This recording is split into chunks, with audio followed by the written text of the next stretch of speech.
জয় মা তারা। এটি কৌশিকী অমাবস্যার দিনকার তারাপীঠে গিয়ে মায়ের দর্শন করতে পেরেছিলাম।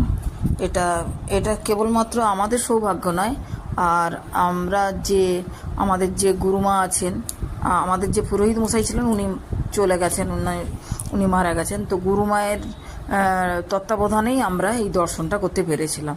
যে সেই জন্য ওনার ফ্যামিলিকে সত্যি ধন্যবাদ, যে এরকম একটা সময় যে দর্শন করতে পারা।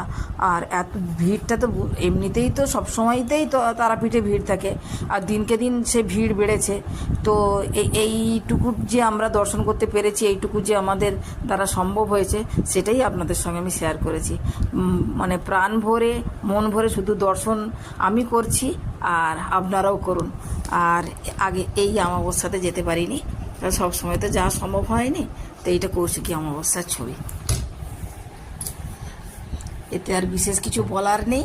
মন্দিরের ভিতরের দৃশ্য দেখতেই পাচ্ছেন, ঠেলা ঠেলি, ভালো করে ভিডিওগ্রাফিও হয় না। সেই যাই হোক, ওনাদের তত্ত্বাবধানে যে এইটুকু করতে পেরেছি, সত্যিই ওনাদের ধন্যবাদ। আর আমার দর্শকদের জন্য, যদি ভিডিওটি ভালো লাগে থাকে, অবশ্যই লাইক, শেয়ার এবং সাবস্ক্রাইব করবেন। নমস্কার।